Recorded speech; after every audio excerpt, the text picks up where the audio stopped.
This is Lisa from Mobile Tech Review, and here's a requested Smackdown coming at you. Dell XPS 15 9560 2017 edition. The 2017 edition of the HP Spectre X360 15-inch. Both high-end 15-inch laptops running Windows 10 with Core i7s, but not all Core i7s are created alike. 4K display in the case of both of these machines right here. The Dell is also available with the 1080p display. They're high-end from their respective companies. How do you choose between them? We're going to find out now. First off, miraculously for both of these, and I'll say why that is miraculous, they weigh the same. They're around 4.4 pounds or so. And, well, you know, was that around 2.04 kilograms or something like that? You metric folks can clue us in the comments section there. They're both about the same thickness. Why is that miraculous? For the Dell, because it's packing a powerful quad-core CPU and dedicated graphics inside a very thin and light chassis. For the Spectre X360 15-inch, it's because usually convertibles have to be thicker and heavier. That's for the beefier 360-degree hinges and the protection that's afforded in the lid and all that stuff to prevent breakage. So in both cases, you have kind of, you know, the apex of engineering going on right here. Both beautiful metal chassis, really well made, rigid, no flex whatsoever. Beauty is in the eye of the beholder. To me, the XPS is sort of like the muscle car version of a MacBook Pro. It has less refined angles. It's kind of angular. It's decent looking. It's not exceptional, though I really like the carbon fiber interior look a lot. The HP Spectre, I think, shows off its angles, its colors, the curves everywhere on the back. It's just a more designer-oriented image. Now, some of you might find it gaudy, too, so I leave that up to you to decide which you think is more attractive looking. Both do have backlit keyboards. Neither of them have number pads, and both of them have large trackpads. The HP has a particularly wide trackpad. The Dell uses the Precision trackpad. The HP has a nice Synaptics trackpad. I like the HP a little bit better, but you know, I think it's really more up to your personal preference. They're both quite good. They just feel a little different. The Dell's is a little bit stickier and a little bit slower. The HP's is a little bit quicker, feels a little bit more Mac-like, and has more settings available on it. For the keyboards, they both have 1.3 millimeters of key travel, but it's quite amazing how different they feel. HP has been really good at making low travel keyboards that don't feel like low travel keyboards. You don't feel like you're bottoming out and like it's harsh on your fingers. It's a very well-controlled sense of travel and stiffness on the keys. It's actually a pleasure to type with once you get used to the fact that it's kind of low travel.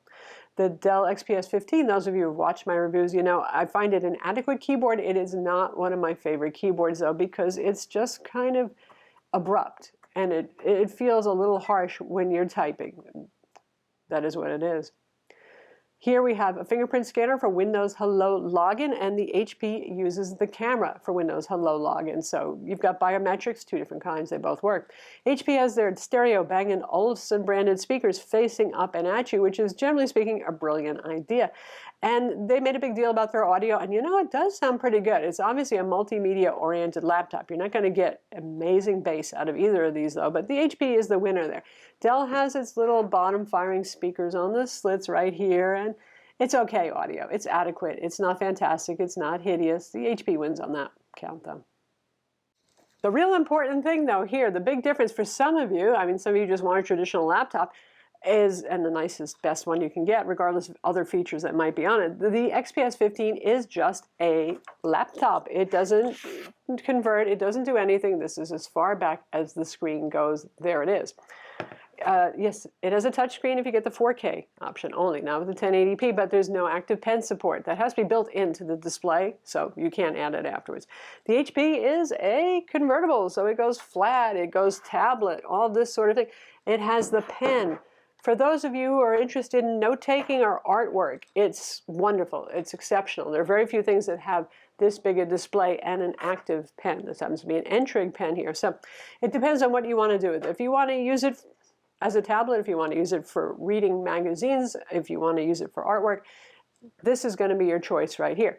The Dell, instead, is a powerhouse laptop for people who need lots of processing power and some pretty good graphics inside. Unlike your traditional Core i7 Ultrabook, even a high-end here, 45-watt CPU inside our Dell, 15-watt inside our HP, both called Core i7, 2 cores, 4 cores. So while you read a lot of reviews and everybody says the HP is really fast, along with a lot of other Core i7 Ultrabooks, that's true. but the Dell is just even faster. Now this depends, do you need it? And we're going to do a 5 minutes on tech to cover the difference between these CPUs and what it actually means to you so you can understand that a little bit better. For a lot of people, the XPS 15 would be overkill. You know who you are if you actually need that kind of computing power though, because the Dell has obviously 4 cores. It's going to be about twice as fast on some benchmarks, pure CPU benchmarks. If you look at something like PCMark 8 that looks at all sorts of things like SSD speed, RAM speed, and other factors, then the divide isn't as big. And that's why PCMark 8 is sometimes actually useful here, because not everything you do is that CPU intensive, so you won't notice a difference when you're using the XPS versus the Spectre if you're streaming 4K Netflix, if you're using Word, if you're working on WordPress on the web, you can't tell the difference between these. If you're doing spreadsheets, both of these do spreadsheets great, but those of you who are number crunchers, and by that I mean people in finance, accounting, or scientific analysis, where you have tens of thousands to hundreds of thousands of rows in Excel, and you're computing on those, that's where you're going to notice the difference, not for the usual everyday work spreadsheet. So I hope that makes a little bit of sense. And if you're gaming, the Dell is not a gaming laptop, but it's a much better choice. And it can do some gaming pretty decently on low settings with today's most demanding games. The HP can't really even touch that. You can do older games, you can do less demanding games like Civ on it, but it's not meant for gaming. NVIDIA 940 MX graphics inside the HP versus the NVIDIA GTX 1050 inside the Dell. That's a big jump in performance there. More than twice as fast on some graphics benchmarks, and that's why it makes a difference for gaming. Now, if you're using Photoshop, honestly, where there's a law of diminishing returns for your GPU performance, the HP is absolutely fine, and I do a lot of serious photo editing, and the 940 gives it enough of a oomph. Likewise, it helps with Premiere Pro. But if you're video editing, you're going to notice the Dell is faster, particularly if you're going up to something like 4K. Now, I know a lot of you do this for fun and for a hobby, and I'm not just talking about your smartphone stuff. I'm talking about stuff pulled out of big, real standalone cameras.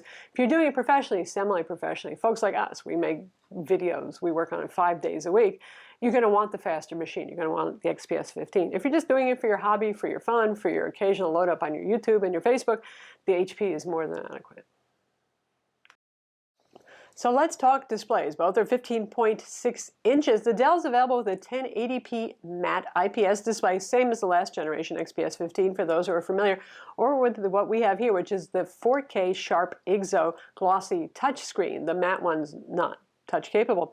HP only offers this with a 4K touchscreen with also support for this N-Trig pen included in the box. There is no option without the pen currently. That could change in the future, but for now, that's what it is. So this one has good color gamut, but this one has beyond good color gamut. So there you have it.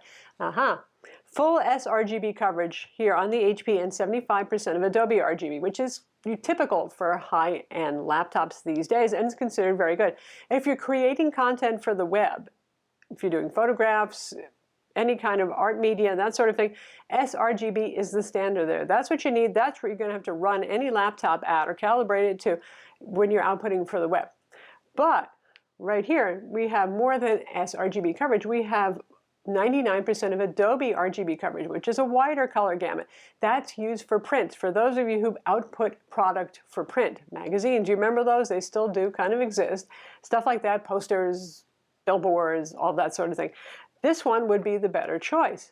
That said, if you don't create any content of any sort other than maybe as a hobby and you're not really very picky about it, which one's prettier to look at? Well, the XPS 15, I think you can see, has deeper, richer colors. It's got a higher color gamut. So the HP among most laptops is pretty darn stellar, but the 4K option on the Dell is really like eye candy. It's really nice. It's hard to argue that point right there. If you go with the 1080p display, then you're looking at, in terms of color gamut, the same thing as the HP. You're not going to get that with the 1080p resolution display, alas. And obviously it'll be a lower resolution too. And also about $300 cheaper.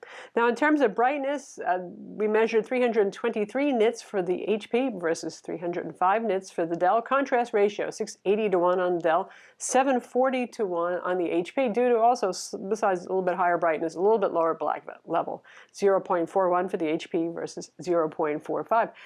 There's no discernible light bleed on either of these. They're both excellent panels in that respect, and certainly a lot better than some gaming laptops out there that tend to really, for some reason, always have light bleed problems. Let's talk Thunderbolt 3. They both have it. Thunderbolt 3 is the new big thing that seems to actually, in some ways, making people feel more confused in the end. The problem with Thunderbolt 3 is there's not much to do with it yet. There aren't many Thunderbolt 3 peripherals. The most exciting thing most people do is go out and buy a Thunderbolt 3 dock so they can connect their existing monitors, hard drives, and all that sort of stuff. The only interesting thing that's new with Thunderbolt 3 is external GPUs, where you buy a desktop graphics card, you put in a box like the Razer Core, and woohoo, then you can do some more serious gaming than the laptop might otherwise be capable of doing. Okay, both have Thunderbolt 3. Both of these have 2 rather than 4 PCI Express lanes. So not that full-speed Thunderbolt that you might get on the most expensive 15-inch MacBook Pro or some gaming laptops there. Where does that matter? See, that's the thing. As of today, not so much at all, because there aren't many fast Thunderbolt 3 hard drives out there. The ones that are generally RAID arrays. They're expensive kind of products that everyday people aren't using. Even with the graphics core, it's really hard to tell how much of a difference 2 versus 4 lanes is making and all that sort of thing. All I can tell you is if you're gaming, it really makes a difference to have a 45-watt quad-core CPU. Again, if you're into today's current demanding games, you want the XPS 15. Even with the HP, if you attach a graphics amplifier to it and external graphics card, you're still bottlenecked usually by that dual-core CPU. Even first-person shooters these days, they hit the CPU pretty hard. So there you go. Once again, gaming, XPS. Thunderbolt 3, they both have it. In addition, the HP also has a USB-C 3.1, Gen 1 3.1 port on it, plus that Thunderbolt 3 port. So you get 2 of those ports. Both of these have HDMI. The XPS still, for some reason, has HDMI 1.4. Finally, HP, we have HDMI 2.0. When does that matter? That matters if you're hooking up a 4K display and you want to refresh at 60 Hertz, which most of us do, so it doesn't look like the cursor is kind of jagging along on the screen. But in either case, if you're using the USB-C port on either of these, you can also get 4K at 60 Hertz.